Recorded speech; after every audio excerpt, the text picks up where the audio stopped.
Hello, the Fantasmagorium show is proud to present Webs, Gliders, and Spiders, a show with not enough power to require any responsibility. So, people wanted Spider-Man in the MCU. It was the only way a third reboot in 15 years was going to work. Tom Holland is Peter, with Marissa Tomei as a Foxy May to dote over him. No Uncle Ben, but there is a Tony Stark and Batman. Michael Keaton is Adrian Toomes, also known as the Vulture, highlighting Peter Parker's high school experience. Tonight we talk some Spider-Man Homecoming. My name is ScottyR37. Kat will use arbitrary initials to describe who she is at the end of the movie. And Steve wants pictures of Spider-Man. Tally ho. How are you, Kat? Good. That's good. We were supposed to do this on Friday, but we watched it now. We're talking about it now. When did you watch it? Last night. Last night. Okay, so you were late on it too. Yeah, once I found out we weren't gonna go for Friday because we were gonna be on a different channel, and then that happened, and then we were gonna do it last, and then that didn't happen. So I had things busy today. We're on a better schedule than we usually are. We're only a day late. So were you looking for, is this the second time that you've seen this movie? No, I've seen this probably 10 times. Really? If I go off my Letterboxd, but I don't think, actually, no, probably I've logged it 10 times on Letterboxd. I tend to do when a new Marvel movie comes out, especially if it's related to a particular thing, I'll rewatch the ones like in advance that are related. And then I do like this movie, so. Okay. Then please, when did you first see Spider-Man Homecoming? When it originally came to theaters in July 2017. I don't remember. I don't think I rushed out to see it opening weekend. Not that I recall. Maybe I did. I don't know. Okay. And this is also this is pre Infinity War, pre Endgame. This is smack dab in the middle. We're just off of Captain America Civil War. Like, where this is this character, yes. Exactly. When we get Tom Holland as Spider-Man for the first time. So this is prime Marvel hype season, this movie. Yeah. Before we move any further, I just want to say hello to Lemon. Hello, Lemon. Who says hello to Kat and myself. And Herc130, thank you so much for being here, Herc. Dude. I'm super jazzed. I cannot believe that I've been sort of down on this movie. I have seen it once in theater and it was opening weekend. I was really excited for this. I really enjoyed Tom Holland as Spider-Man in Captain America Civil War. And watching this movie in theaters, I was sort of nonplussed. It didn't live up to the expectations. People talk about the rehashing of the origin stories. And I was always a firm believer that if you're going to have a Spider-Man story, you need an Uncle Ben. You're going to show me a new Spider-Man? I need a new Uncle Ben. I want to see that guy die. It adds so much weight to the responsibility that Peter Parker has. Now, this is the first time that we've sort of just accepted it. It's not dismissed. It's not lampshaded. It's just normal people in normal society don't go around talking about, oh, I know, Peter. Remember when your uncle died? And it's like, yeah, I know. So it's just something that if you're a Spider-Man fan, you know that what's going on. You are dropped into Spider-Man's life. And the casual fans already, I think they probably, that's probably a thing where they figure, well, everybody already knows anyway from the two films released within 10 years of each other. And then bringing Uncle Ben back in the second and third Raimi movie, it's like, they probably figured at that point, well, it's in the public consciousness enough. So it's almost like they forgot that these movies are going to be kind of timeless because they have that Marvel brand on it. So this is probably going to be a lot of people's first introduction to Spider-Man, so maybe you should have it in there, but then turns out they were playing the long game for a different version of that. How do you mean? Like, they don't do it with Uncle Ben, they do it with Aunt May by the time you get to the third movie, sort of. Because the lesson that he takes from it, that Peter takes from losing Uncle Ben, is that it was his fault, that he feels it's very much his fault, and that's where he kind of matures a bit and steps up, so to speak, and starts being more responsible. And that's kind of what happens in the third one, as opposed to these first two. And then they were kind of using Tony Stark as a surrogate Uncle Ben in a way, because he's kind of mentoring him or whatever. So that way, when you lose Tony in Endgame, as you'll find out because you haven't seen it yet in Far From Home, it's all Peter dealing with, what am I going to do now that, Tony, feeling kind of like, why has Tony left me this legacy and left me this stuff? I don't know what to do, type of thing. So I guess on top of that, because they allude to Uncle Ben once in this movie, when Aunt May walks in the room and he's trying to make sure that Ned doesn't spoil that he's Spider-Man, and he's like, she doesn't know, and he says no, and he says she really can't deal with that everything she's going through right now, and he doesn't really elaborate on it, but given that we'll see the suitcase, Ben Parker's suitcase in the second one, which you haven't seen yet. I haven't seen it yet. Yeah, You're so spoiling the shit out of this. Yeah, so it's like, yes, there was an Uncle Ben. It's just that they don't show it. Like in this movie, they don't really tell you where he got bit by the spider. Like, was it at Oscorp? Does Oscorp exist in this MCU thing, and they just haven't brought it up yet? Who knows? They just never really, they don't ever say, and so. Well, and it's a weird situation, and I know I'm not a guy for spoilers. I don't care if you haven't seen Spider-Man or Homecoming. Spoilers. Yeah.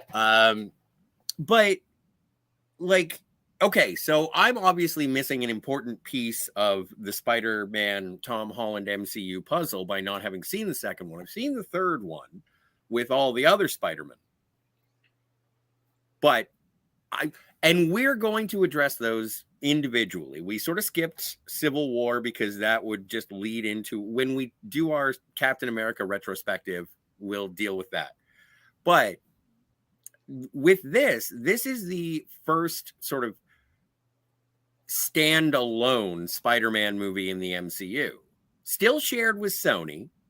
So there is some, do you want to get into any of the sort of studio shenanigans? Well, basically, as the story goes, as we discussed on our previous episode, Kevin Feige just kind of went to go see Amy Pascal, and it's like, yeah, this is what you're doing isn't working for you. You clearly didn't take my notes from The Amazing Spider-Man 2, which is interesting that he did give notes on it. And so it's like, yeah, you should just come over to Marvel, let us do this. Disney's going to allow it. It'll be a good profit-sharing venture. You're going to love it. And she was initially upset by it, but then came around to it. And so they kind of, Andrew Garfield, you're fired. And then they just sort of went with this idea. And it's like, again, one of the first decisions they probably made also was, we're not going to tell the origin story again. Because I went back and read reviews for the first Amazing Spider-Man. And one of the criticisms of it, even something that Willem Dafoe mentioned, was that first half of that movie, it's like they're making the first movie over again, just with a different villain, and like they're telling the same plot beats of the origin story, just with different actors. Like, it didn't feel like it was different or putting too much of a different stamp on it. So why are you doing it again? And again, that's because Sony, like to your point, they recognize that, well, this could be people's first introduction to Spider-Man, so we got to tell that story. Whereas Kevin Feige apparently said when they came to this movie is that, no, we're not doing that again. It's like, we're gonna, like, they criticized it last time. We're gonna find a different way of doing it and to make it work. So, like, and I'm not 100% on the numbers, but apparently when Sony bought the rights to Spider-Man, they got it for like $3 million or something like that. Something like that, really cheap, because Marvel was like bankrupt at the time.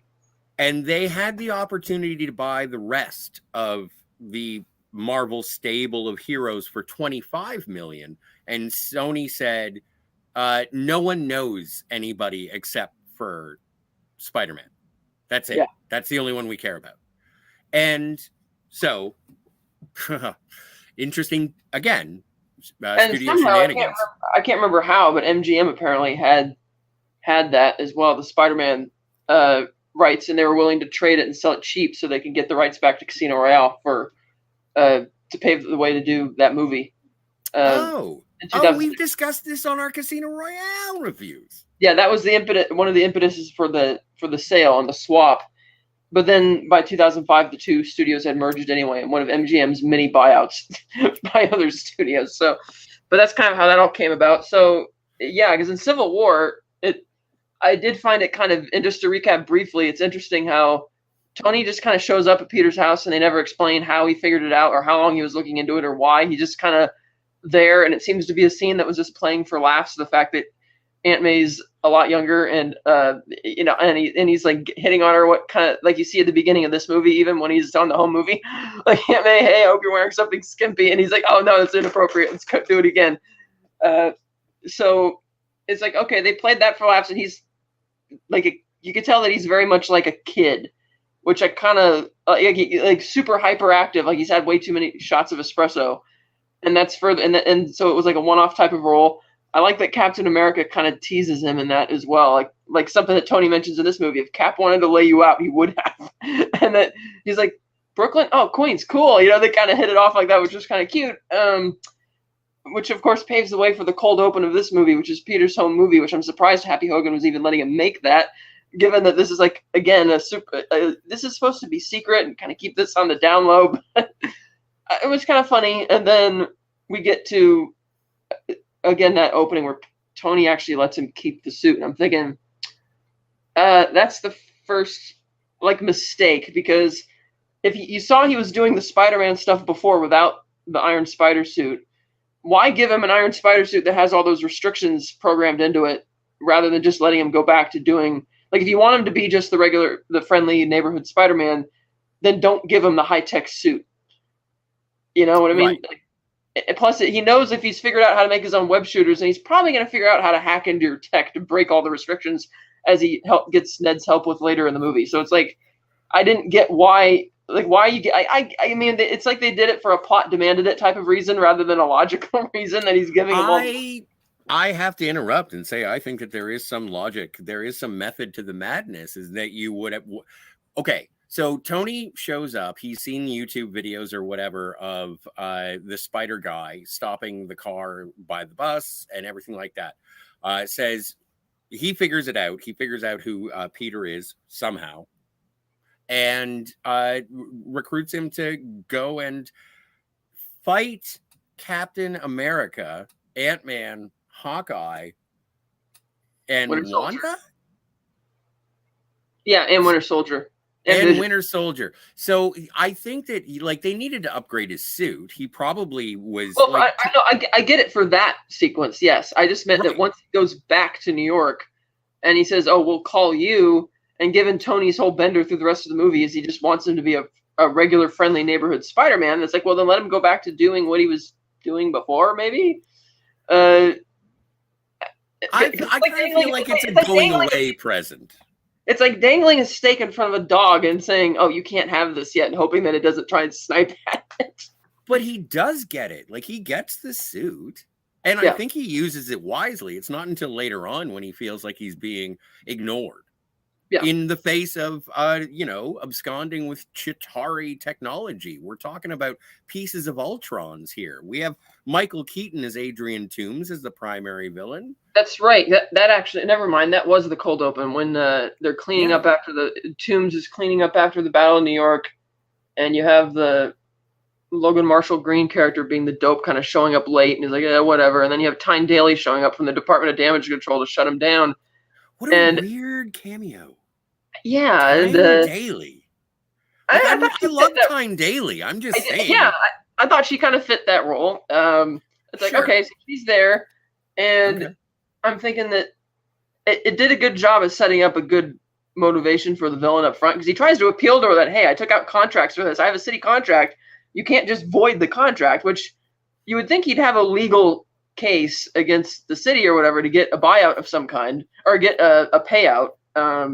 A payout, sure. To which she says, "Oh, you could take it up with my boss," and apparently he didn't, because he instead just decides to keep all the stuff. And at first, I wasn't really sure what the scam was, because they had that infamous incorrect title card that said 8 years later, but it's supposed to only be 4 years later. Because this movie, for the most part, this movie is supposed to take place right immediately after Civil War, because you have the montage of Peter constantly checking his cell phone and leaving a million messages for Happy while he's going around helping people all summer long before going back to school.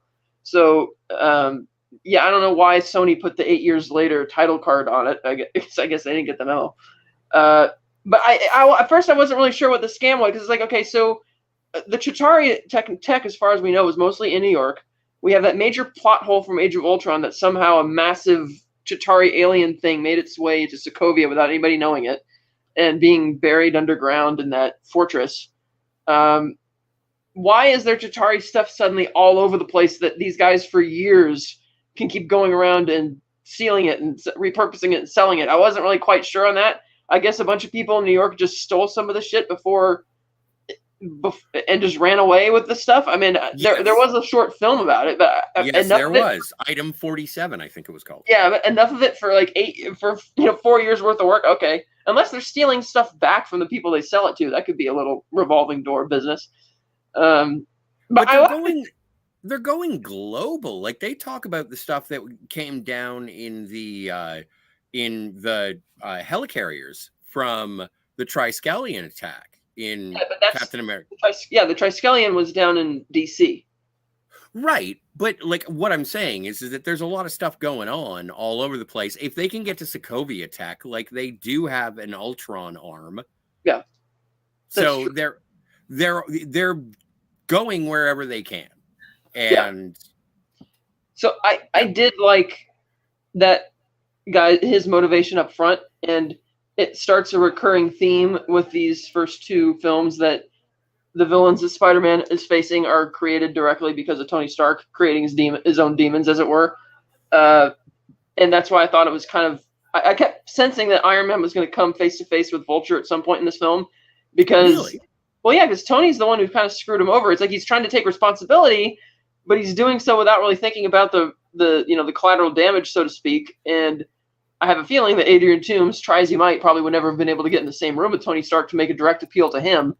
And so I just kept thinking, yes, it's a Spider-Man movie, and Spider-Man's going to end up saving the day. But for some reason, it just seemed like because they were setting it up exclusively for Tony to be his enemy, as opposed to Spider-Man, that I kind of felt that was where something like that was going to happen at some point. You're not the only person to spoil me on Spider-Man movies, so I understand that the only reason that Mysterio, Quentin Beck, is upset with anything is because of Tony. Like Tony just creates villain. That's his sidekick. Like that's what he does in his spare time. It's his hobby. I want to say hi to LDG Free the Net and Phantom Boomer. Hey. But yeah, I'm sorry. I did want to address Lemon Pie said, I have no familiarity with the Vulture outside of this movie, but I enjoyed Michael Keaton's depiction. Are you familiar with the villain of Adrian Toomes, Cat? Only from all the production hell news for the canceled Spider-Man 4 movie. Okay.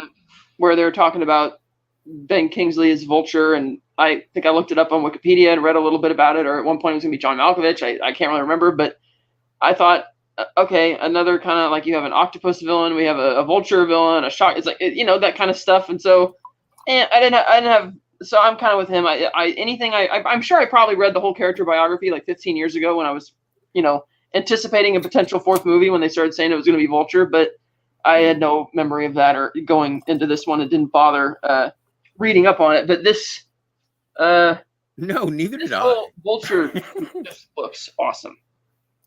Well, yeah, like the visuals of the Vulture are fantastic. I'm obviously a big fan of the 60s cartoon. I like the Vulture. I don't know what his motivations were. I never really questioned it. I just thought Spider-Man beat him up. And so I don't know if this is accurate to the original comic books or not. Yeah, same with the other two villains in this movie. They have, again, Logan Marshall Green is an allusion to the Shocker. Shocker. Three. That's right. There's three other villains. Shocker. We got Tinkerer. We got Prowler. Which one's Prowler? Oh, that's right. He's Donald Glover. That's right. Aaron Davis is Prowler. I keep forgetting that because, I recognize the name Davis. I'm like, oh, his nephew's talking about his Miles Morales, but I keep thinking I'm having a hard time picturing the Donald Glover version of him as Prowler, so I just didn't think about that. But yeah, him, and then Matt Gargan as Scorpion could potentially come back in Spider-Man 4. I don't know. We'll talk about that when we're done with No Way Home. Okay, yeah, I think so. But so we have that. So yeah, and I like that they're not doing the whole Burton Schumacher thing where they're just crazy supervillains. They're like regular people that aren't like, we're not going to call them their name. At one point Michael Keaton makes a joke where he says, "Ooh, I go lighten up cars. You're the shocker. You shock people." I'm like, that sounds so dumb. Why is this guy on your team? But like for instance, they never the Tinkerer guy, whatever his name's Mason, and nobody calls him Tinkerer, which I like. But he's a really funny character actor too. I really liked his role in this movie. Well, is that the same guy who was in Men in Black 3? I think so. Yes, I think so. Okay, me too. And he's if if I'm wrong, tell me. And I like that juxtaposition that you have Vulture and Tinkerer as his guy in the chair, and then you have Spider-Man, and then Ned Leeds as his guy in the chair. And I absolutely love Ned Leeds in this movie. Yeah, and all three of these movies really. Ned's a character from the comics. Yeah, in the comics he becomes Hobgoblin. Oh shit. Yeah, which is why I think they kept teasing that. Like in the third one, he's wearing the gold and blue letters jacket, varsity jacket, and and he mentions slingering stuff, and he tells Peter that one joke, like, "I promise I won't turn into a villain and try and kill you," which is people are like, is that what they're kind of going towards? But the whole back and forth between Peter and Ned, and the chemistry there is fantastic. And as people mentioned, they do a much better job in this movie. Setting up a Palpatine reference in No Way Home, which works far better than the actual Palpatine in Rise of Skywalker. Like when you first meet him, he just puts "join me and we'll build my new Lego Death Star." And he's like, "No way, that's awesome." And I like that they're still nerdy enough to love that type of stuff.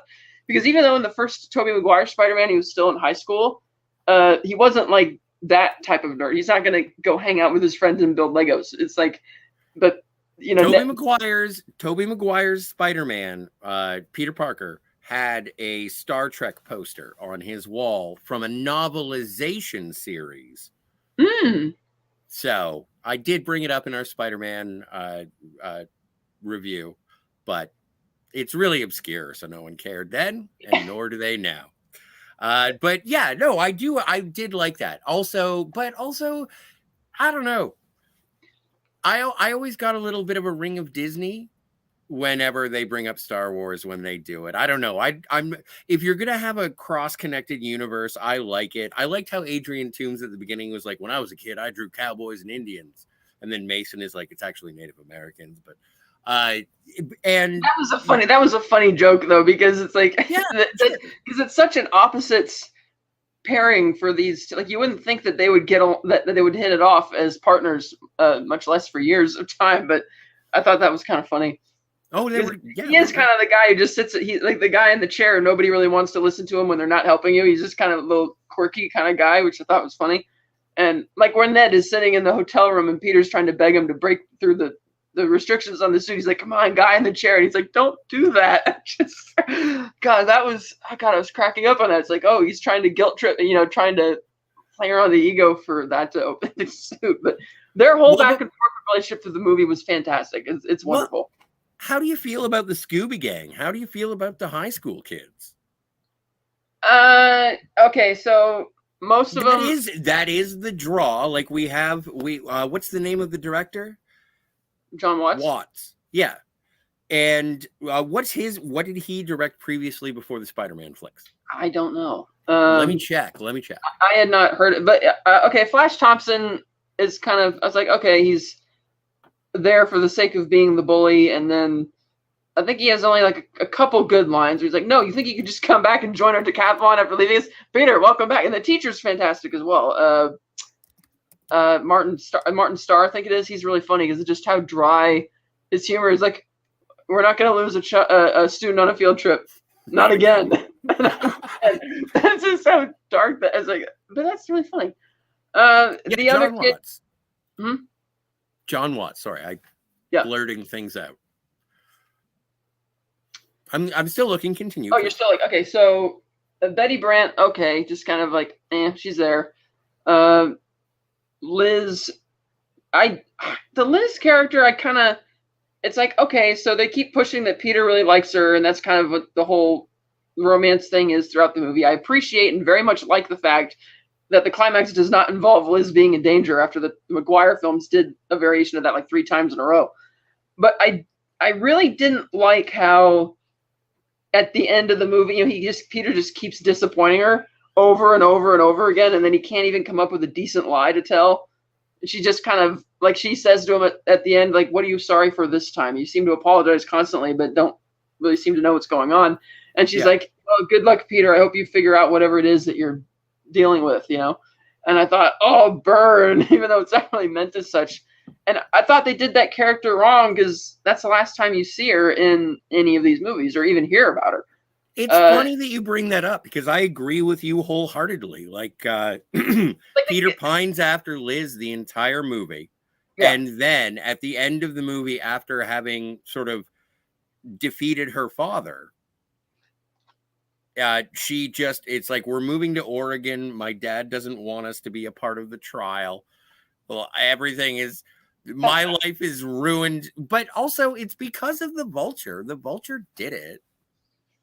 Well, I'll get to that in a minute, but I thought maybe it's a way of them to flip the script on the notion that maybe they were setting up the idea that this trilogy of movies was going to be, instead of the Harry-Peter relationship and that animosity, it was going to be over the fact that Peter is the one who got her dad landed in prison, and maybe they're going to continue dating and she wouldn't know, and the threat of her potentially finding out, that could have been good.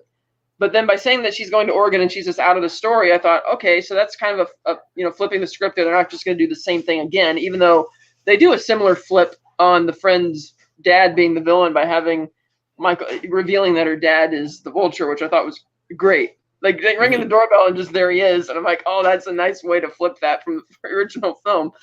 And especially that scene in the car, which I think has got to be one of the best scenes in the movie, when they're driving the Jaguar to prom, and he's just kind of figuring it out slowly, and he starts getting that weird, creepy look in his eye, and so that was great. But that's also the chemistry that happens in the car. Like, Tom Holland is, we'll get to how Tom Holland is as both Peter Parker and Spider-Man, but the relationship between Adrian Toomes and Liz, which I still don't understand the surname situation in this particular instance, but like, he's like, Michael Keaton is so good because he's piecing it together while Liz is sort of being like, well, we do this, like, we're on the debate team together, we went to nationals, you must have seen him from time to time. Her performance is great, his performance is great, and Peter's just being, uptight and trying not to die, which is fine. Like, I'm not saying it's a bad performance, I'm just saying, like, it's a more interesting dynamic between Adrian and Liz. Yeah. Agreed. That's great. I'm glad that we agree. Oh, my stars. Agreement is such boring. The thing I was going to get to when you said it was the Vulture who did it, I kind of point out that excluding the Washington Monument scene, but sort of kind of including the Washington Monument scene, every time Peter puts on the Spider-Man suit, things go from bad to worse in this movie. Like, even in a simple manner, when he thinks the guy's stealing the car, and it's like, oh, it's not that, it's just this guy. Or when he goes he sees the guy's robbing the bank, but rather than making an anonymous call to turn it in, he goes in there, and as a result of him interfering, he blows up Mr. Delmar's deli, which he certainly is not going to get enough insurance money to cover. He didn't. Well, the other guy did. Yeah, but they wouldn't have done that otherwise if Spider-Man hadn't been there starting a big fight with them. If Spider-Man had not been stopping the villains, then nothing bad would have happened. A bank just would have lost its money. No, what happened? Like a damn communist. No, what I'm saying is you follow them. You don't go in there and start interfering and then blowing shit up. And he can stop a car. Same thing when he found outside the party, when he sees the weapons being demonstrated, and he kind of, he goes there and he saves Aaron Davis when his cell phone starts ringing, because the other guy pulls a gun on him and he was probably going to shoot him. So he saves him, and then they take off, and it's because he keeps chasing him, and they constantly, she's like, maybe you should just follow from afar instead of like literally trying to grab onto the thing and cause untold amounts of destruction through the neighborhood. Sort of like when he's on the ferry boat and it all goes to hell and nearly drowns everybody on the boat. Or even in the climax, when he's chasing, it's like, okay, the Vulture's going to rob the plane. It's like, okay, he can rob the plane, but just follow him. Don't go up there and be all action star, because that's what again, the plane, that's what causes the plane to eventually fall out of the sky. And he has to really work hard to make sure it doesn't crash into any of the buildings. And it's like, and it's sort of like a commentary on how Tony said, maybe you weren't ready for this, but it's like, because every time he again interferes, things go from bad to worse. And he's trying to do the right thing, and you sympathize with him for that. But it's like, you know, I guess I see. Like, and the thing it's is, the learning curve. I guess it's kind of like his learning curve in the movie. Well, and part of the reason, I'm just going to bring it back to what really put me ill at ease with the movie the first time, and what I sort of overcame because I have the benefit of knowing that there are 2 sequels, and I get to see the journey of Peter Parker and all that jazz. But like in this one, there is no weight of responsibility, no pun intended, until, you know, he's crushed by a parking garage. But there is no weight of responsibility. It's an aspiration for approval is what Peter goes through. He doesn't feel like he is responsible for the people around him. In fact, he's actively putting himself in harm's way. The worst thing that happens to him in the entire movie is when Ned finds out, but luckily Ned's cool. Yeah, and then they think it's cool to take, oh, this is cool alien technologies, play around with it, having no idea what it is, and for some reason they just carry it around in their pocket, and it turns out to be a bomb, which directly results in the Washington Monument situation. Well, okay, hang on 2 seconds. It's a Chitauri energy core, which could potentially blow up if exposed to radiation. It is not necessarily a bomb. It's just the way that Peter interpreted it so that he could explain it to a layman. Right, but I mean, again, it's alien technology. They don't know what it is. Yeah, let's take it to high school and just, play around with it and bang it with a hammer. And bang him with a hammer in the shop, and then just take it on the field trip. And it's like, what are you doing? It's like, sometimes they're just not thinking clearly. And so it's like, yeah, some of the problems in the movie would have been solved if Happy had not been so damn impatient on the phone and just said that, look, we took your information seriously, blah, blah, blah, and that would have resolved some of it.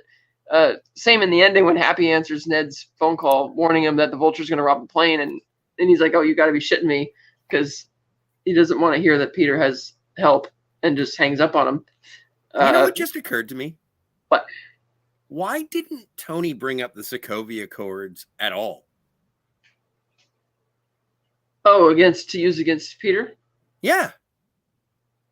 Because he was sort of giving him the license to go be a vigilante by wanting him to be the friendly neighborhood Spider-Man, and he's mad at him saying, look, I took your information seriously and blah, blah, blah, but you need to leave that to... I don't know where the Accords thing draws the line for what counts as illegal vigilantism versus what doesn't. Like, is it friendly neighborhood Spider-Man stuff you're going to hit him with, or is it... And it also is a convenient way to just ignore that movie in a way, because it kind of does require that, because not only does he not bring it up, none of the other characters in the movie bring it up, and you can tell that there's some people in New York who root for him. The gym teacher does bring it up. The gym teacher, that's right, when the video, he makes the joke about, oh, I'm pretty sure this guy's a war criminal now, but that's but nobody's really directly using that against Spider-Man at all. Like, you have people even cheering for him, and they're like, the one guy, the vendor, do a backflip or whatever, whatever he asks him to do. And so funny story. The guy, the hot dog vendor. Yeah. The vagrant, heavyset man with the boom box. Yeah. That's the same guy. That's Kirk Thatcher from Star Trek IV: The Voyage Home, and subsequently on Star Trek Picard Season 2. He's the guy who Captain Spock neck pinches on the bus in Star Trek IV when he's playing very loud punk music. That's he's in Spider-Man Homecoming. So Come on, that's a useful tidbit. Yeah, and I like Bokeem Woodbine as... Oh, for sure. Whatever his character's name is. I really liked him on Fargo, but here he's the Shocker. Well, I've liked Bokeem Woodbine since the big hit with Lou Diamond Phillips. Yeah, he was really good in this. And I did like another thing they did, which is kind of clever, is that when Vulture decides that he's going to kill Spider-Man, the news is on, and he sees that the Washington Monument thing, and the news anchor mentions it's the academic decathlon team, and the look in his face for a brief second there, it's like he's making the connection that, oh, Liz is probably there. Mm-hmm. And, you know, Spider-Man saves Liz, and then he does bring that up when he and Peter are in the car alone, which is why I think he's fine telling him to go in and you could still date my daughter instead of just telling him to get lost. And so that was, I thought, kind of clever how they did that. That was funny. But well, and I recently as this broadcast, I complained that there was no representation of with great power comes great responsibility. But every time that Peter's responsibility based on the fact that he has the great power, he follows through. Like, he doesn't even go to the homecoming dance, hence the clever name of the film. But like, he doesn't even. I was going to say, and he follows Adrian. Yeah, he does what he's supposed to do. Yeah. But also, you can tell part of the arc is he has a bit of an ego. Like, when he keeps telling people he can't be there for him because of the Stark internship, which is a combination of him doing friendly neighborhood Spider-Man stuff as well as sitting around waiting for Tony and Happy to call him back because he thinks he's kind of, oh, I did this for them once in Berlin, so now I'm like hot shit. And him behind having to be brought back, like when he runs off on his test, and even the Siri thing, Karen asks him, how was your Spanish test, Peter? And like when he tells Ned, oh, come on, I'm too big for high school now. And then he runs right into the principal, Peter, my office, who's playing the grandson of the character from the first Avenger, and, you know, same actor. Captain America, yeah. Yeah, so I see that he does have that bit of an arc. Like, even Ned sees it at some point, like when Peter's like, come on, why is it? Of course it's called the training wheels protocol. Why do I need this? I'm not a kid. He's like, and Ned's like, well, because Peter, you are a kid. Like, even Ned can pick up on the fact that he shouldn't be. It's like, you know, these restrictions are here for a reason, Peter. All right, Cat. Okay, so Peter Parker's a Spider-Man fan. Ned Leeds is a Spider-Man fan, and you are a Star Wars fan, is what I meant to say for all three. But did he sound a little like Anakin when he was talking about the training wheels? And he's like, oh, it's all Mr. Stark. He's holding me back. I didn't connect it with that scene because it wasn't his emo, but true, I guess, fair enough. I just, in terms of the philosophy, not. That is the philosophy, because that's how I said it goes back to his big-headedness, thinking that because he went to, because that's how Tony has to put him in his place again, saying, look, if Captain America wanted to, you know, splay you out or kill you, he would have. And this, the whole, like, even Tony throws it back in his face. Like, every time I told you not to do this, you specifically went back and did the exact thing I told you not to do. And that great bit when Peter says, if you cared, you would actually be here. And then he actually is. And that was like a great moment, seeing that in theaters for the first time. And him sort of, Tony kind of bringing it back around to Iron Man 3 in a way, when he says, you know, if you're nothing without the suit, you shouldn't have it, which is what the kid told him in Iron Man 3, because he was stressing out, having a panic attack, and he says, I can't do anything, I don't have my suit. He's like, well, you're a mechanic, just invent something, you're Iron Man, which is the whole lesson he learns at the end of that movie. And so I'm guessing this is the reason why he seems to think it's a good idea to have it invest in Peter, because, oh, well, that Harley kid helped me out, not as a superhero, but he kind of... I never made that sort of connection before, but that's not a bad call. Yeah, and that kid showed responsibility, helping him out, even though he was a bit, kind of precocious, and unintentionally so. But even the kid's like, well, you're stop freaking out. You're a mechanic. You're Tony Stark. You're Iron Man. Just think another way out of it instead of relying on your tech all the time. And that's what he ultimately does. And so Tony kind of throws here's where I just want to bring it back to Spidey, is that leaving him with the suit is akin to fully stalking Keener's. Yeah, he gave him a bunch of toys and stuff. He didn't give him any, Iron Spider type, get. Well, Keener never went to Berlin. Hmm? Well, no, I'm just saying they are different, levels. Yeah. But he does. But he does throw that back in his face when he says, you're nothing without the suit. You shouldn't have it, and you're not. And the funny thing is, Tony mentions that everyone told me I was crazy to do this. I'm like, well, who's everyone? How many people other than Pepper and Hogan know about this? And I can't imagine that even Pepper would have known about it. I can't imagine that Pepper would have thought it was a good idea, or wouldn't have just shut him down on it. And even Rhodey, being so by the book military guy, I can't imagine he would have thought, oh, cool, yeah, go give that type of tech to a kid, 15-year-old. Oh, I don't think that there was like, it's Tony Stark. There was no pre-planning. Tony Stark is an impetuous, arrogant, right. But if he told him after the fact, by the way, but I'm saying if he told him after the fact, by the way, I did this, it's like I feel that Rhodey would like step in and be like, no, this is too far. He was busy having his back broken when he found out, because don't forget, Rhodey, everyone finds out when Spidey shows up and steals Cap's shield. That's when everyone finds out. Well, no, because I know, but what I'm saying is that they wouldn't just let it stand because, oh, well, I guess he has it now. No, like when he says that everyone told me this was a bad idea, that shows that other people are trying to intervene, saying you need to stop this. After the fact. I know it's after the fact, but it's not after the fact in the sense that nothing's stopping Rhodey from going to Peter's house and confiscating the tech.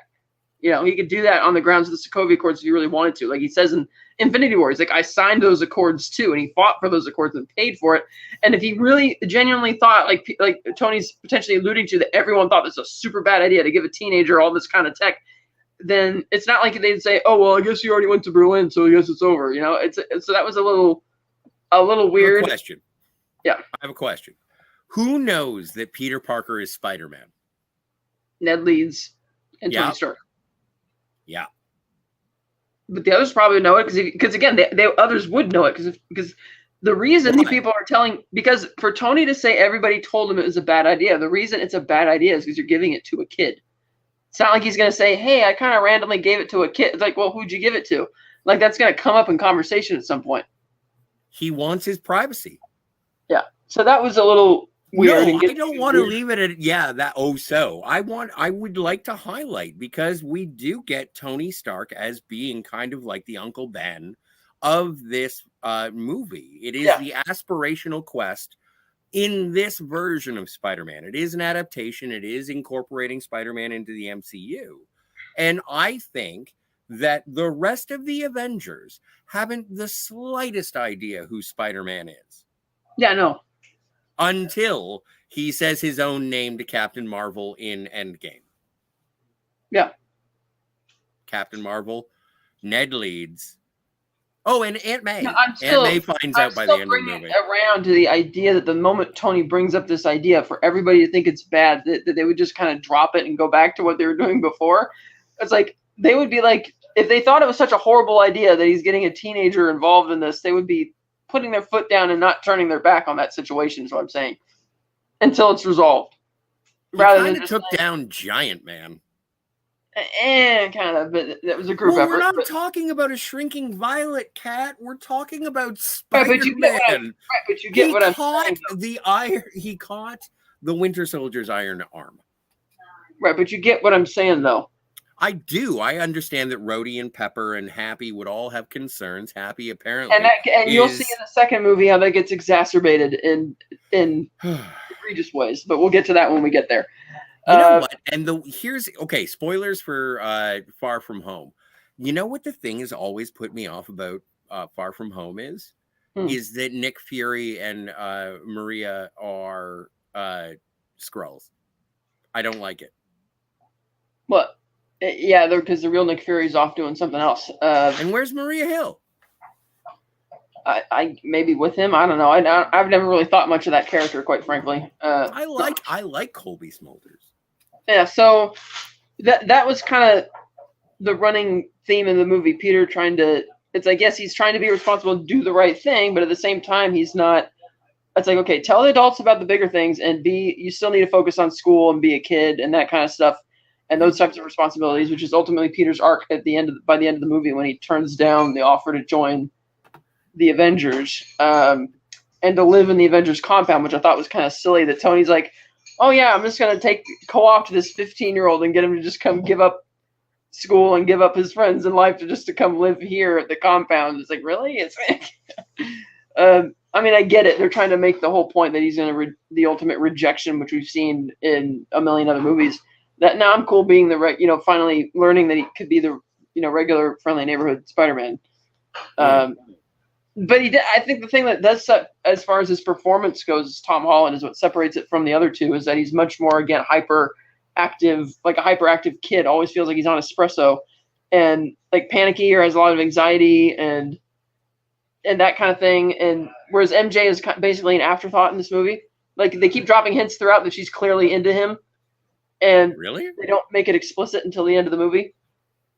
Well, like every time somebody mentions something about Peter, what's going on, she'll interrupt and say, "Oh, he also dropped like this, that, and the other thing." He's like, "I'm not obsessed. I'm just observant." And her sitting at the table with them, and she calls Ned and Peter losers, and she's like, "Oh, you guys are losers." And I'm like, "Well, why do you sit with us then?" And she's like, "Because I don't have any friends." To which, if I was Ned, I would probably reply them, "Well, then doesn't that make you a loser too, like us?" And maybe that would do, like when they go to the party and she's there, and she's like, "Oh, what are you losers doing here?" They're like, "But you're here." She's like, "Am I?" Like, I mean, I don't know what the impetus was to make her character that weird. They clearly did a whole personality change in the sequels, but at the end of the movie, when Peter's getting up to leave because Happy Hogan's called him into the bathroom, and she's like, "Where are you going, Peter? What's going on?" Like trying to be almost like interrogative, and then she shrugs it off like a joke. Mm-hmm. But when Peter leaves, the camera cuts back to MJ, and she finally kind of lets down that whole goth weirdo type guard and kind of looks at him almost longingly, and you could tell that she's really into him and has been into him for the whole movie. It's just that she's just not, which is another way you're doing Liz dirty. Yeah, exactly. You've got another one waiting in the wings. Like when she goes, but I really enjoy Zendaya's performance as Michelle. I really think that she's a great. And as again, I only see the culmination, and then one more day sort of situation that happens in No Way Home. It's I really enjoyed her, and I enjoyed every actor who played the characters that were presented in the comics. I liked the guy from Grand Budapest Hotel as Flash. I liked the lady who played Liz. I liked the daughter of oh my stars, Ryan Gosling from The Nice Guys. She plays Betty Brandt. And then you get and then the teachers. Oh my stars, there's one more. I know I'm forgetting someone, but like the cast is stacked, and it's stacked with talent, and it's surprising. Now I looked it up, and director John Watts, his only feature previous to Spider-Man Homecoming was Cop Car, starring Kevin Bacon. That's right. I heard that was good. I have not seen it though. Kevin Feige thought it was good. Yeah. But yeah, they did all the character dynamics and everything. The thing is that this whole movie feels very lively compared to the other 5. Hannibal Buress.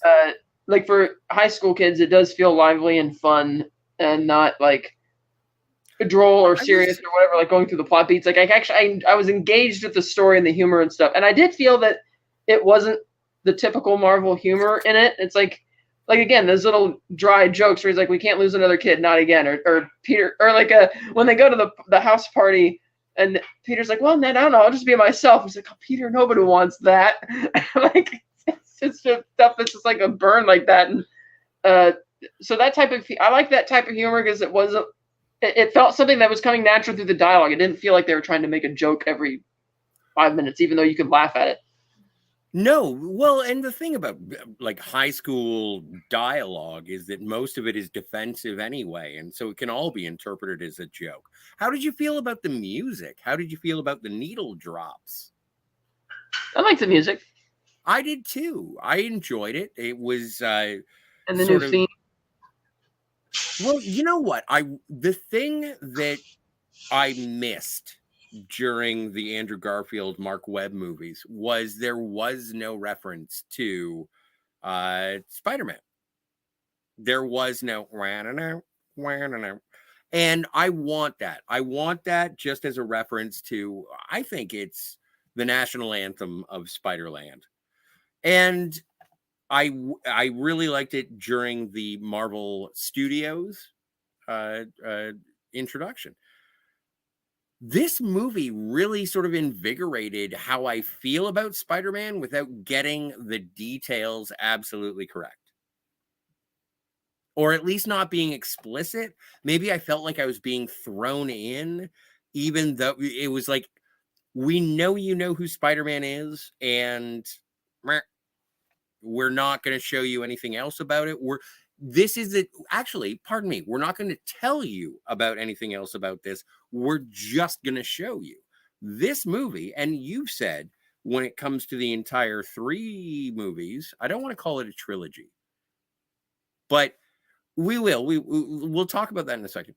But like with these 3 movies, I think that it really is culminating in the origin story. As you mentioned, Aunt May dies. Spoilers for a movie we haven't reviewed yet. Actually, we did a while ago, just not in this. Shut up! Don't tell them that. Pretend. Sorry, Todd Michael. Actually, if you'd like to see our anyway. But yeah, like I think that it is a culmination of his great power comes great responsibility, knowing what he's got to do without fanfare. And this is a movie where he's trying to acquire the limelight and the fanfare. Which I think the whole great power comes great responsibility is actually that is the biggest theme in the second film, which you haven't seen yet. So no, we'll get to that when we get there. But this one, yeah, it's like it's like they're treating the audience like you already know who this guy is. We're not going to do the same plot beats over and over again, and we need to change it up so it's not just the same type of Peter Parker who's just the normal outcast or whatever. Like, yeah, he gets picked on by Flash and he's kind of nerdy and hangs out with Ned, but he's not as far over as like the way Toby played Peter Parker. I could believe that he could go around mostly anonymously, whereas the way Andrew played him, he was kind of being a bit shady, emo, whatever. Whereas Tom is just like bouncing off the walls of the same type of energy that Spider-Man has in the comics and the TV show, which is why I think I agree that he's decent at both playing Spider-Man and Peter Parker. I think that based on this movie, it's an arm wrestle. It's an arm wrestle between Toby and Tom. So I don't know. It's tough because you know what? I think that Tom is better at being both, as you said, as you've mentioned. I think he's better at both. I think he's the best at both in this movie. Yeah. And as I mentioned before, this movie, I've only seen it once, and I've always been really wary of it. And I'm like, I didn't see Uncle Ben die. This isn't any good. Did you rewatch it for the review though? Oh yeah, I watched it today. Yeah, but you did see it as well in theater, so you've seen it twice. Twice, yeah. Okay. So the first time I saw it, I was nonplussed, and the second time I saw it, I was like, actually, this is pretty bitchin'. Mm-hmm. So this is a higher end. Like, I'm not going to ratings or anything quite yet, but I'm just saying, like, I was surprised by how much I enjoyed this, just with the sort of youthful energy that Spider-Man. Like, sometimes I forget that Spider-Man's a kid. Spider-Man's 15, 16. Yeah, and he's in high school. Yeah, and that didn't work in the other 2 sets of films because Toby and Andrew were they were 30. Yeah, they were 30, so it didn't work, and it wasn't believable that they were. Tom Tom Holland's like 20 or so at this point. Yeah, he's 20 because they filmed this summer. He turned 20, so but he still looks really young. Even today, he still looks really young. You can pull that off. Oh, for sure. The other cast also, being around the same age, also looked younger, so they could pull that off too. Yeah, which is something I'm seeing more and more today with younger people. Like, you remember in the 90s, you always had all those high school movies where everybody's like 30 or 32 or maybe 26. and nowadays those near the same age look younger. Like I'm going to be 35 this summer. Mhm. I don't think I look 35. But yeah, so I think so that's helps You know, bring the Kat, that was the equivalent of asking me whether or not I thought your pants made you look fat. no, I What am I meant supposed to say? Bitch, you look 35. no, I mean like by casting people who actually are younger and have youthful energy, it actually brings that to the movie rather than these rather somewhat droll imitations by people who are already in their 30s. It's like, yeah, it actually helps to cast people who are closer in age and actually can pull that off because it does add all that energy, which I liked. Oh, it does. Well, and also, like, but that's a thing. Like, Like when Ned gets caught inside the school, and they're like, "Why are you not in the dance floor?" He's like, "What are you doing?" I'm looking at porn, and it's like that's okay. That's a believable excuse he could come up with, and again, not something that sounds like typical Marvel humor, but it's funny. well, Um, and it's interesting that you say that because I didn't really feel like this, it didn't go through a Marvel, it didn't feel like a Marvel movie. It felt right. like a good Sony movie. Yeah, it felt like Which, a good Spider-Man Sony story because it's yeah, in its own world. I mean, yeah, you have Tony Stark there, so obviously there's your MCU connection, but of course. but the fact that they did treat him like the surrogate Uncle Ben, and in a way, I think it works somewhat better in some respects because again, I thought that Cliff Robertson didn't get enough screen time in the first movie. Before I know they bring him back in flashbacks, but I would have liked to see more from him in the first movie because that was more of a admittedly grandfatherly type relationship. Whereas, unlike you, I did like the Martin Sheen character and the stuff he had to do. So by giving Tony more screen time in the, or not necessarily more, he probably had the same amount of time on screen, or if a little more than Martin Sheen, maybe. But because he actually has a position of greater authority over him, that like Peter isn't going to storm away from Tony the same way that Andrew's Peter storms out of the house to get away from Uncle Ben, you know. And so that like he doesn't like he has this like, eventually Tony takes the suit away from him and sends him home, and even though Tony would not have wanted him to intervene, which he tries to buy back by saying, "Oh, nice job with the flying vulture guy" or whatever, he does that out of a sense of responsibility, and he also does so out of a love for Liz because he tells Adrian when he catches up to him, "How could you do this to her?" And he's like, "Peter, I'm doing this for her." And he gives that like little speech about how the people on top, your friend Tony, they don't give a shit about us already. Think he got all his money and blah blah blah. And at first I thought, are you really going to give that speech to like a 15-year-old? So I like that it was just a diversion rather than really trying to appeal to Spider-Man. It's like, oh, okay, that makes more sense now. But it is. I do appreciate also that he gets kind of dark because he actually does try and kill him multiple times in the movie. Like he tries to drown him in the river, and then tries to outright kill him plenty of times in the climax. Yeah. It's a very interesting. You're muted. I know I'm muted. I was doing. Okay, now you're back. It's yeah. I don't know. I think it's because again, it's his devotion to his daughter. Like he says, "I'm doing this for my family." And when you realize that house is his house, because at first they're at the house party, it's like, "Wow, Liz is loaded," and then when you actually find out later on that it's his house, it's like, "Oh, this is where he gets the money." Because that was his very first appeal to Tyne Daly's character. It's like, "Look, we have families to feed and that kind of thing," and obviously the business is going very well to be affording that type of place, but like he says, I'm doing that for her. And it's like, hey, you come between my daughter and her livelihood, I'm going to kill you type of thing. So I can buy that. So I liked that I like that it had a bit more of a threat to it rather than just another skirmish. Well, like, get out of the way, Peter, Like, and as you mentioned, they never say the vulture. No, the most they say is the flying vulture guy. Yeah. But what does Adrian Toomes do? But like sort of pick at whatever is left over from Avengers battles. He is a vulture. Yeah, exactly. They tried to be very on point with that rather than just randomly picking. It's a really well made, like I think it was in our Spider-Man 3 discussion when I was like, you know what? I want low-level villains doing whatever they have to do to get by and just see that in a sequence. I don't need I don't need a Sinister Six. Like, I just want them to do their thing, and then Spider-Man stops them.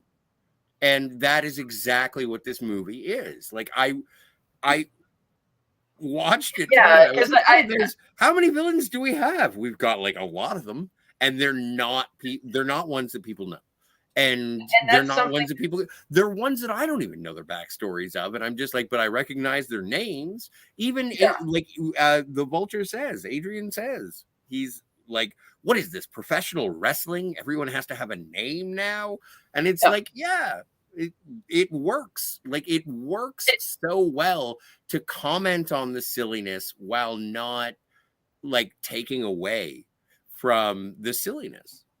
It does. The fact that we have 5 allusions to 5 villains in this movie still shows that Sony, for some reason, is obsessed with getting towards Sinister Six for whatever reason. And like you said, it's a catalog. It's a catalog. And like you said, the fact that Vulture has his own character arc, he has his own believable motivations, and they actually took the time to find a way to make a very meta proper application for the actual name. He is a Vulture. He's picking at the scraps of everything that the Avengers or whatnot have left behind, which means that in a way, not only is he's a villain created directly by Tony Stark's actions, but he's also created by the Avengers, making Peter thus worthy of being an Avenger, which you won't get until Infinity War, because he's basically... Well, it gets like any Knights, and you're an Avenger now, kid. But well, you're on a spaceship headed to another planet. You're kind of But my point is that Peter is kind of cleaning up. He's another form of damage control, and he's cleaning up the mess that Tony and the other Avengers are left behind in the form of the Vulture, who's been, like you said, an opportunist, but he's doing his own thing, and it's only because Spider-Man decides he has to stop him that their worlds kind of collide. And so I think that makes for better storytelling or a villain thing than randomly having a villain there to, I got to get Spider-Man because I don't know, blah, blah, blah, you know? But I also like it that it is the Shocker who actually screwed it all up. Isn't he the one who was responsible for the ATM theft at the beginning? No, he sold them the weapons, it's implied, because Peter tries to figure out where did they get that stuff, and then he finds waiting to do the party trick, which I thought was funny. And again, it's high school kids treating it like a high school thing. Like, let's use Spider-Man to, impress people. And how Ned just, inadvertently just blurts out, Peter knows Spider-Man, because they're playing the, the marry fuck date game in the bleachers. Fuck Thor, marry Iron Man, and that kind of thing. And so of course Ned wants to help his friend get closer to the person he has a crush on, and let's turn it into a party trick and blah blah blah. And the way Flash just totally shuts that down, which I thought was really funny. Hey, Kat. Huh? Do you want to play Marry, Fuck, Kill the Avengers? Okay. So, I'll go first. I would marry Captain America. I would fuck Tony Stark. And I would kill... Oh shit! Black Widow's already dead. Kill Black Widow. What do you mean? Oh, you mean from the ones that are left now? No. From the original, from the Avengers that were available at the time of filming of, based on the time frame of Spider-Man: Homecoming. So you got all of them. They're all alive. Black Widow's still alive at that point. Things Homecoming's before. No, I know, but she's gonna die, so I might as well kill her. Let's see, probably marry Captain America. Yeah. Marry Captain America, fuck Thor, and kill. Who would I kill? Let's see. Is Scarlet Witch an Avenger? I don't like her. I'd probably just kill her. She is an Avenger. She was an Avenger in Age of Ultron. Yeah. Yeah, I kill Scarlet Witch. Okay, never mind. I'm going to change it. I'm going to say I'm going to marry Captain America. I'm going to fuck Scarlet Witch. Okay. Or fuck Hawkeye. That's another one. So, or marry Hawkeye. I mean, Marry Hawkeye, because Hawkeye's shown to be a really great down to earth Hawkeye and Captain America are your best dudes. Yeah, they're the two best dudes in the Avengers squad. So true story. Marry one of those two. Fuck Thor and kill Black Widow, or maybe kill Tony Stark before his ego destroys the world. As we see. This digression was brought to you by Liz Allen from the Spider-Man Homecoming script. It was brought to us actually by Betty Brant, because she's the one who starts the game. True. Then again, that's the one redeeming quality I say Scarlet Witch has. She does put the idea in Steve's head that, hey, where do you think Tony Ultron gets the idea of the Oedipus? It's Tony's Tony's the one we have to deal with causing our problems. But that's a thing for another time. No, but I do want to ask you a question. Okay. And anyone in the chat, hey, Miss Susie Satin is in the chat. Thank you so much for being here, Susie. It's a question for everyone in the chat. Because Spider-Man, Tom Holland's Spider-Man, the MCU was introduced in Captain America: Civil War. Are you Team Cap or Team Iron Man? I will go first. I am Team Cap. I am as well, because I agree that Tony's right that they do need to rein themselves in some respects, because that one argument, my favorite scene in the entire MCU is when Black Panther walks up behind Baron Zemo, and Zemo's just kind of jaded and staring out into what he says, and he tells the story of his family in Sokovia that, we thought if we get to the hills or whatever, we'll be safe, and blah blah blah, and all the destruction, how everybody died, and then when it was over, the Avengers just went home, like it was nothing. And so I thought that really sells what Tony's trying to do. Like, his heart's in the right place, but Tony's absolutely wrong to think it's a good idea to put politicians of all people in charge of making those decisions, which is why Cap is 100% right that that's too big a cost, because you're going to have a Superman Ronald Reagan situation from Dark Knight Returns if you go the Tony route. The comic book, not the... Yeah, the comic book. Huh. Hey, Captain America stands for freedom, and Tony believes in controls because Tony is in control. Yes. And that's he believes in his suit. And that's spoilers for our thoughts when we eventually get to Civil War. Oh man. Like what okay. I'm gonna take a digression here. What are we gonna do? We're not gonna do the entire MCU because that's ridiculous. No, but we'll figure that out later. We'll get back to maybe some of the core ones like Iron Man. What do we have coming up? What are we doing after Spider-Man? Indiana Jones. Oh, I didn't know. Heavens. You forgot. Is there a new one? Oh, there is. Just premiered. I've heard it's middling. Yeah, I've heard mixed things. Anyway, we'll talk about it later. Back to Spider-Man. So yeah, this I really do like how they use. I mean, I know everybody complains about the Iron Spider thing, but I was okay with it simply because I could see that they were tying that into the Tony Stark as surrogate Uncle Ben type story, and the fact that this whole trilogy is an extension of the "with great power comes great responsibility," even though you don't actually get the line until the third movie. Mm-hmm. And so I think that works because again, everybody's seen No Way Home. So spoilers, whatever. At the end of the movie, it feels like he's finally the Spider-Man from the comics because he's back to being the regular classic suit and he doesn't have anybody. He's just anonymous, living in his apartment, going off being regular Spider-Man. And so that, in a way, that's kind of what it's a different extent, a protracted origin story for Peter Parker in MCU as opposed to the other. And like I said, since they never did tell you in Homecoming or any of the films, like where was the spider at that you got bit by or whatever, if they want, like everybody theorized in Homecoming when they were moving from Avengers Tower to the campus upstate that, did Oscorp buy it?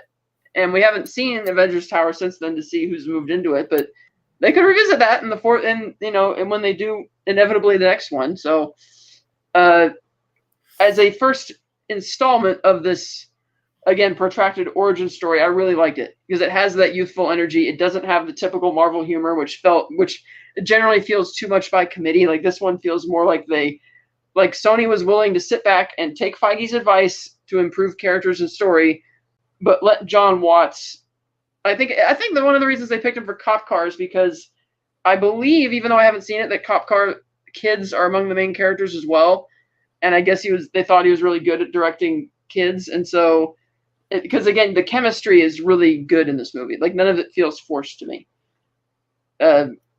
Admittedly, my only complaint is I did find it weird that MJ's doing the whole weird goth emo thing that they completely drop in the next two.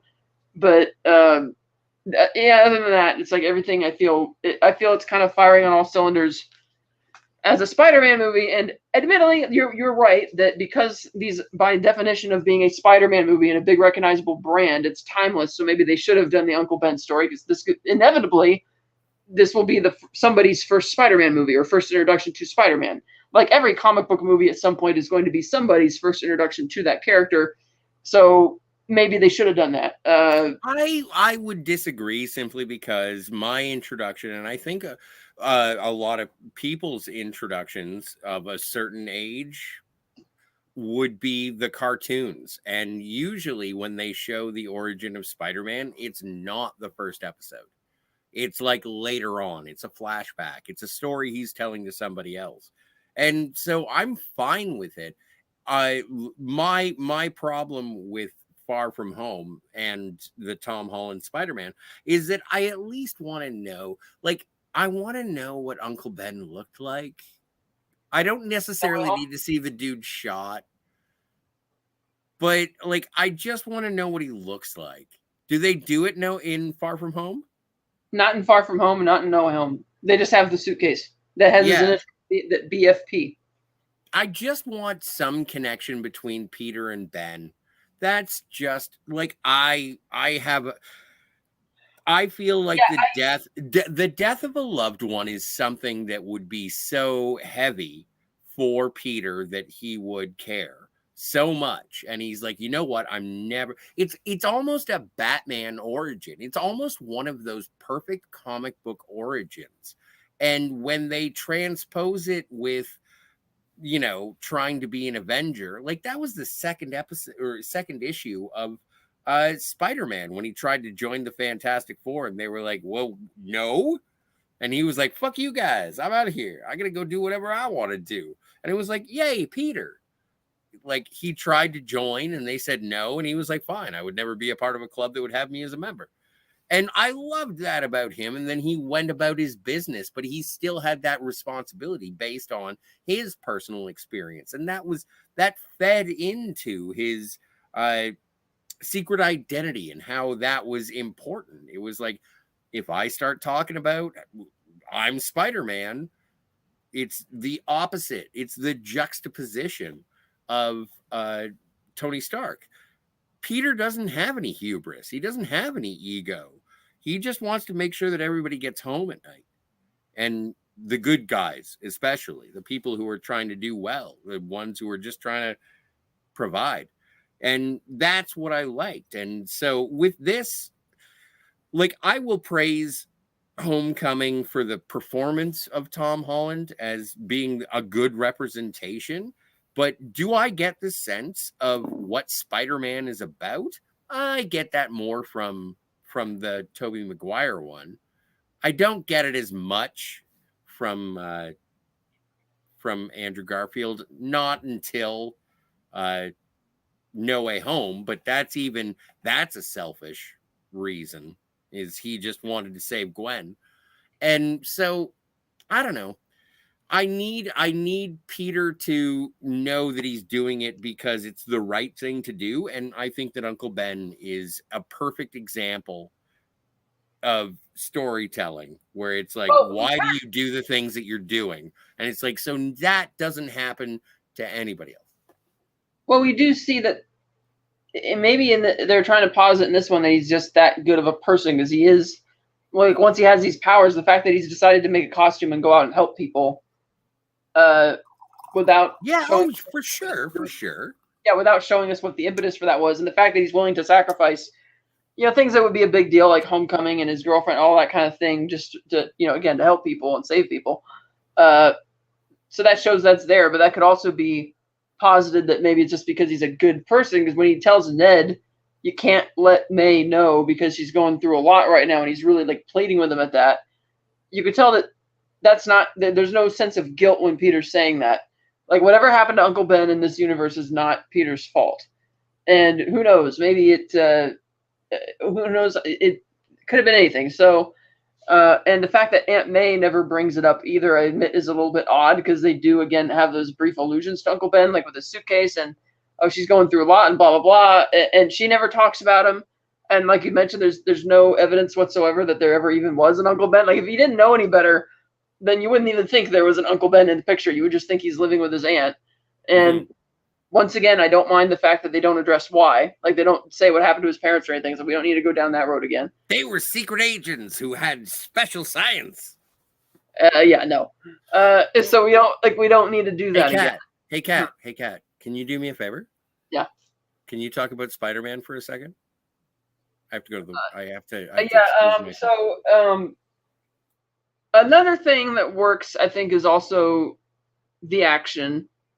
And I mean, does it look as great as? I mean, you don't see as much of it of him, swinging around through the city, so to speak. Like he very much. They keep hitting home with the whole friendly neighborhood Spider-Man thing, because you mostly see him, hanging around in the neighborhoods. Like, other than when they go to Washington D.C. or the climax, where the climax is really the only time where they're around the main city. Even then, they kind of go to the outskirts, so you don't get any of that classic. Didn't get much of that classic, swing through the city type stuff. But I also didn't feel like I was missing it. Like, I didn't feel the movie needed it. So that I thought, okay, that's kind of interesting. You do a Spider-Man movie, you don't show that. One shot that I thought was really striking in this film is when, after Peter has been dropped by the Vulture into the water, nearly drowning, and the suit saves him. The Iron Man suit shows up to save him. And it's like at night, and it's kind of dark, and then it cuts to this insanely bright, overexposed shot of Tony, like in India or something. I don't even know where he is, and he's got these lays on, and some lady hands him a drink, and he's like, "You're so lucky this place has Wi-Fi." But I don't know why the lux is cranked up to like 11. That it's so, like, even watching it at home or even at theater, it's like I keep squinting my eyes, like, it's too bright. But that I thought was kind of funny. And I did like when Tony admits that, can't you go back to being the friendly neighborhood Spider-Man? Like, when remember that lady who bought you the churro? And I really like that Tony was revealed to actually be listening to all of those phone calls that Peter left on Happy's cell phone, much to Happy's annoyance. And it's kind of a dick move, though.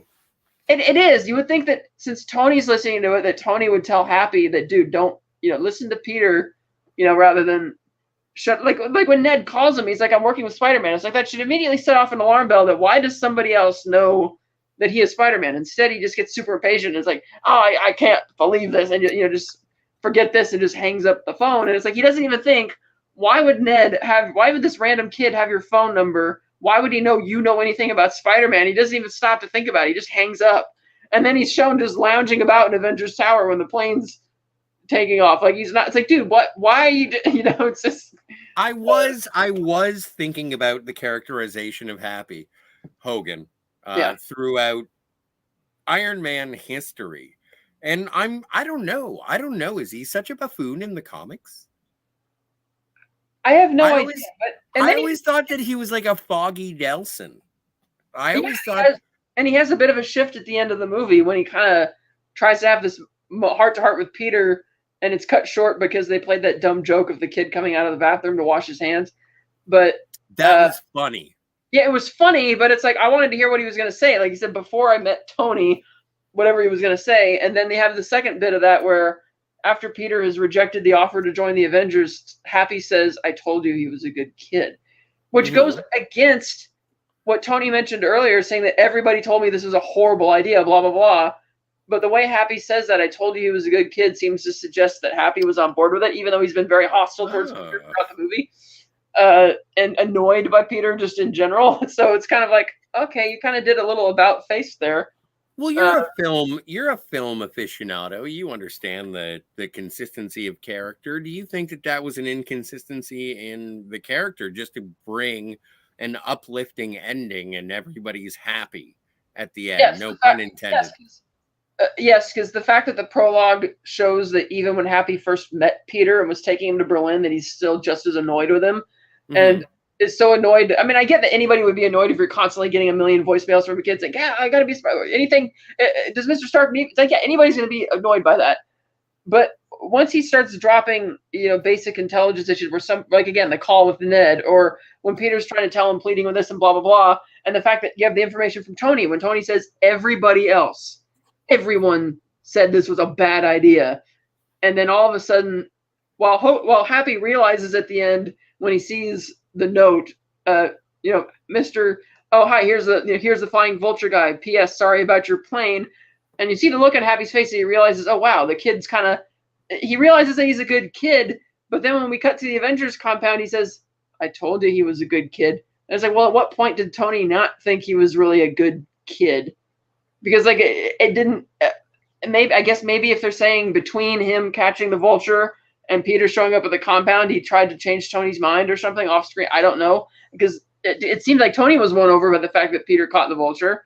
So at what point is he does Happy even need to reassure Tony that Peter's a good kid? So yeah, it was a little wonky, and there's another major issue like that in the whole plot point, and one of the major plot beats of Far From Home, which we'll get to when we review that. But yeah, it is a little off for the sake of wanting that upbeat ending. Because Tony thinks Peter's a good kid, because when Peter says, I just wanted to be like you, and he says, and I wanted you to be better. Yeah. Well, but that goes to the great power and great responsibility, and also like the Iron Spider suit sort of harkens back the press conference. Everything that happens at the end of the movie sort of harkens back to the unmasking of Spider-Man in the Civil War comic books, where Peter took Tony's side. And he unmasked, and he said that he was going to be part of the Superhero Registration Act, as the Sokovia Accords were called in the comics at the time. I think. And yeah, it just seems like it was something that was put in there to. And I thought about that too, because like eventually Tony is the one who knights him. And we don't see that in Spider-Man Far From Home, because Tony's dead. Like, if we are going in the true idea as to what the Spider-Man movies are, in the Tom Holland era, it goes Captain America Civil War, and then you get Homecoming, and then you get Infinity War and Endgame. Then we get the Tony Stark funeral, from what I understand, that is Far From Home. And then he's gone until No Way Home, which is basically a high school yearbook for previous Spider-Man. Yeah. Like that's the trajectory of these films that I understand. And I haven't watched them. Like, I watch Captain America Civil War all the time because I'm a big Captain America fan. But, like, when it comes to following Spider-Man through this is the second time that I've seen Homecoming. Never seen Far From Home. And I'm looking forward to watching Tom Holland sort of wrap it all up. Like, I'm looking forward to this Peter Parker. Yeah. So I do want to say that Miss Susie Satin says to Antiderivative Jill, who is here in the chat, which we're all very blessed, says, hi, congrats on over 420 subs. And I said that arbitrarily because Jill is a friend of the channel, and I knew that she had 420 subscribers, and that is a number that I remember. And I can think of many reasons why you remember that number. You know what? Out of all the things that I remember, so But yes, congratulations to Jill on her subscriber count. She is rising and deservedly so. Yes. So I don't know, man. Do you want to talk about anything else about Spider-Man Homecoming? What do you got? You got any wrap-ups? What do you think? Do you want to rate this thing? I do like the whole meta thing now that they've had Michael Keaton as Batman, as Birdman, and now as Vulture. Mm-hmm. I do like that, and I like that they didn't shoehorn in any Batman, overt Batman type references. You want to get nuts? They let it, they let it be its own thing, which is good. And so that was a smart move. Then the other thing we got to talk about is the mid-credits scene when it's interesting. Oh yes, the Sony scene. Yeah, because which I still feel can come back in the fourth movie because Matt Gargan never knew at any point that Peter was Spider-Man. But the fact Adrian Toomes meet Morbius. Yeah, that's going to go out the window. I have a feeling that they're just going to pretend that didn't happen, and future prints are just going to eliminate that scene in its entirety. I'm buying it on Blu-ray, and it will live forever. Oh, God. And so, anyway, the fact that Adrian protects Peter's identity, or Spider-Man's identity, it's like despite that he tried to kill him multiple times, he still recognizes that he is a good kid. And he's not. And now that he recognizes that, the jig is up, he's in jail, there's nothing he can do about it now. He doesn't feel the need for vengeance. He's not evil enough of a person that he's going to outright then try and just kill Spider-Man or Peter because he can. And so even though Matt Gargan assures him that there are people on the outside that can take care of it, he's like, if I knew who he was, he'd be dead already. And as Matt leaves and Adrian starts walking away and he kind of thinks about it like this is going to be a problem for him potentially having to deal with that. But I liked that he had that turn at the end, that he does show that he's not, it's like, yes, he did those things for his family, but now that it's over, he's not going to go on some bender to try and kill Spider-Man just for, vengeance. Well, and he did say very explicitly in the car scene, it's like, you saved my daughter, and that is not a thing that I will forget. Yeah. Like it's almost it's kind of a cool, I don't know, Goodfellas, Godfather kind of thing. It's just like, that is, you know what? I don't like you, and if you get in my way, I will put you down. Make no mistake, that's more heat. But it's like, you did save my daughter, and that is something I will not forget. Yeah. So I like all the performances. I thought it was a fun movie. I like the character arcs. It's the Tony Stark thing inevitably ties it into the MCU, but I like that they didn't shoehorn a bunch of other crap for backdoor pilots. It's just they let it be its own story. And I have a feeling that if they weren't going to use Tony Stark as a surrogate Uncle Ben, then they probably wouldn't have had any MCU references in the movie because Sony is still in charge at the end of the day and saying we want this to be a Sony movie. And it definitely feels like that because, again, the insistence on jamming as many villains into the story.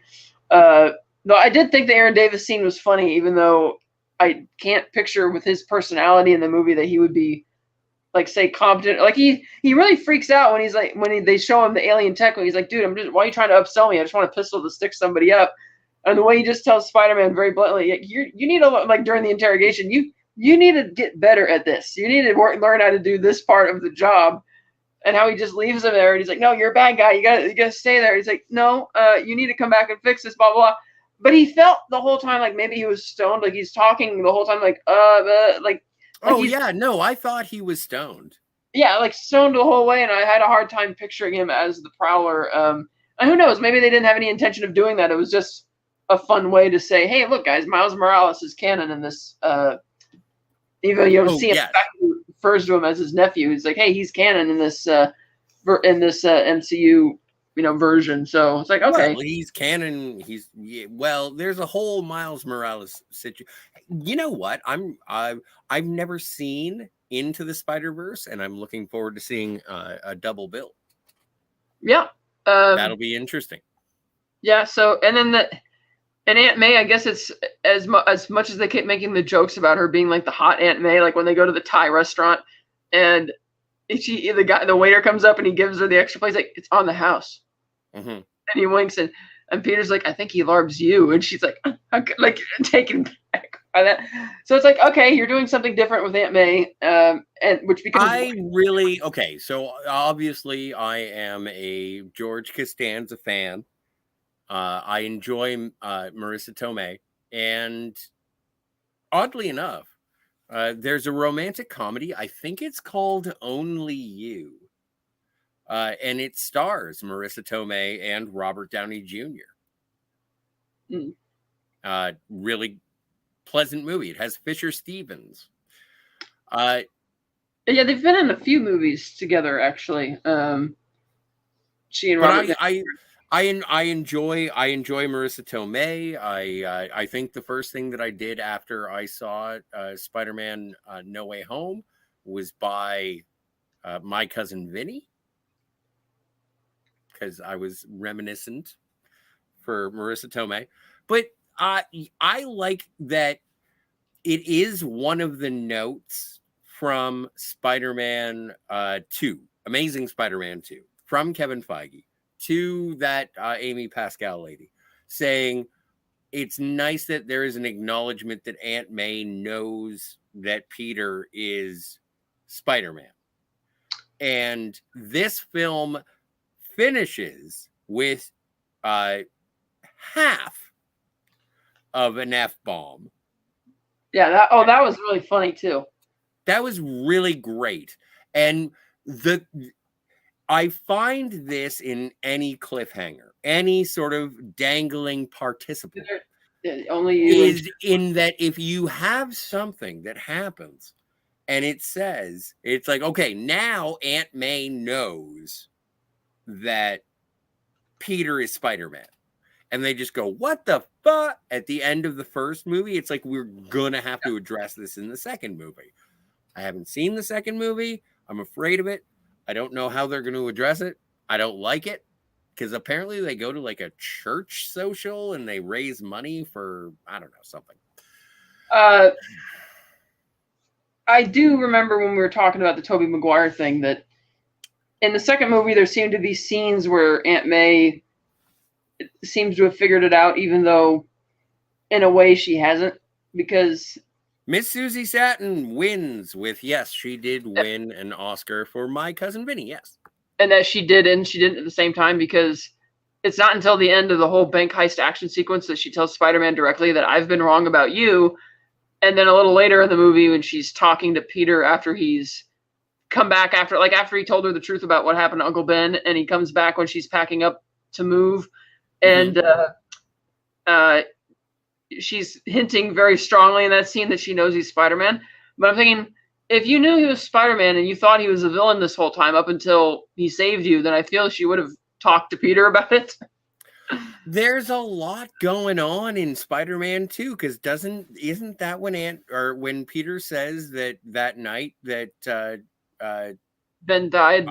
That he was responsible. Yeah. And so she's like, it's about reconciliation between May and Pete in that movie as well. Like, he's trying to reconcile his involvement in being Spider-Man, and that was the birth of Spider-Man, and then he admits his own failure. And we forgot to address it in Spider-Man 3, but we asked ourselves on the Spider-Man 2 review. That's right, she was moving out. Where did she live in Spider-Man 3? I remember now. In Spider-Man 3, she's living in an apartment. Yes. But they don't have many scenes in there. But no, there's only one like doorway scene. Yeah, like two scenes, and she talks to him, and he says, he says he's gonna ask MJ to marry him, and then later on when he returns the ring. Yeah. But even when she gets the ring, like when Peter gets the ring, he's just already in Aunt May's house, and it still looks like the place in Queens, or like it doesn't look like the house. They're in the kitchen, and it's kind of tiny and a bit dark around the edges because you can't see like the windows or what's outside. Well, Susie, you should check out our. We did a conversation about Spider-Man 3. When? Last week? Yeah, Wednesday. Or no? Yeah, it was Saturday of last week, I believe.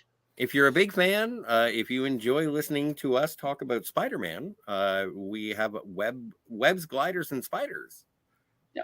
And we've talked about the Tobey Maguire ones. We've talked about the Andrew Garfield ones. And hey, I did like the joke of the sort of non-post credit scene where it's one of the Captain America promotional video things. Like, we're talking about how you wait for everything so diligently, and then sometimes you just don't get it. I thought, okay, that's kind of funny. I really like the fact that it is the Avengers Captain America uniform, because at that point in the MCU, you had seen like 2 or 3 different uniforms that look way better than the Avengers Captain America suit. And so I like that they were using the old crappy one. And I like that they used the old crappy one in Endgame. Oh, my stars. I love the MCU. I do love it. It's hard to talk about Spider-Man Homecoming, Far From Home, and No Way Home without talking about the MCU. And I think that my glasses get a little bit more rose-colored because I want to see Iron Man and Spider-Man in the same movie. But we're never going to get another like standalone Spider-Man movie without. Oh, that's glorious. They even put Iron Man on the cover. Yeah. Oh, for sure. You know, I like this cover better for the back. That was a great scene too when he's pinned under the rope. Yeah, and that's an iconic. That's an iconic. Yeah, and he's having like a complete panic attack, and they playing for help and all that type of stuff, and that's when he finally comes around. And I thought that was a really great moment. I haven't seen Spider-Man or Peter Parker ever appear that vulnerable in any of the other Spider-Man films, and as he does in that moment. Sorry, I just want to. Susie says my BF actually has the Spider-Man 3 logo tattoo. I knew he was the right one. Har har har. Susie, a friend of mine married a guy named Parker. His first name was Parker, and he had a Spider-Man tattoo on his forearm. And when he had children, he removed the tattoo. Very strange, but true. Oh, I also think that the real reason the movie is called Spider-Man Homecoming is it's like a wink and a nod to the idea that he's back at Marvel Studios. Of course! Because you can tell that Feige had more of an influence in terms of character and story development than Sony did at particular points. It's like Sony pushed back on like not too much MCU stuff, but or MCU references and that kind of stuff. But you can tell it has still that more quality of the first 3 phases for the most part of Marvel there. So that's like Homecoming, even though they don't have the rights. Well, I don't want to say like I don't want to give more reverence. Actually, you know what? I'm going to give all the reverence I wanna. It was very nice to see Stan Lee in a cameo in this movie. This is before he had passed. And, you know, every time you see Stan, I like Stan Lee. And how's your mother? And it was fun to see. I enjoy seeing Stan Lee cameos. I don't care about any of the politics or any of the things. I just like seeing Stan Lee. I like playing PlayStation 1 games where Stan Lee's voice shows up. I like watching Spider-Man and his amazing friends. And Stan Lee says, "Welcome back, true believers." So, yes, there is a Stan Lee in this. And I guess the last one was Captain Marvel is the last Stan Lee. So we don't get a Stan Lee in No Way. That's right. He was on the bus reading the script of Mallrats, or I think that's what he was reading. Yeah. It was the script of Mallrats. Have you ever seen it? No, but I recently got a digital copy. I'm going to watch it soon. All right. We should do a random review of Mallrats. We will at some point. But great. So do you want to rate this or what? Oh, that's right. We haven't done that yet. What rating would you give it? What? Me? Oh, man. You know what? I feel like I think I gave Spider-Man 2 a 9. And I think I'm going to give Spider-Man Homecoming a 9.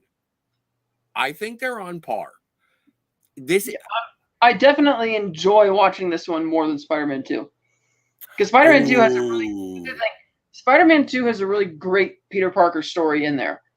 But it's not as fun as this because it's not that type of a story. And again, Doc Ock's on the periphery. He's kind of there for the sake of having a villain to fight. I know.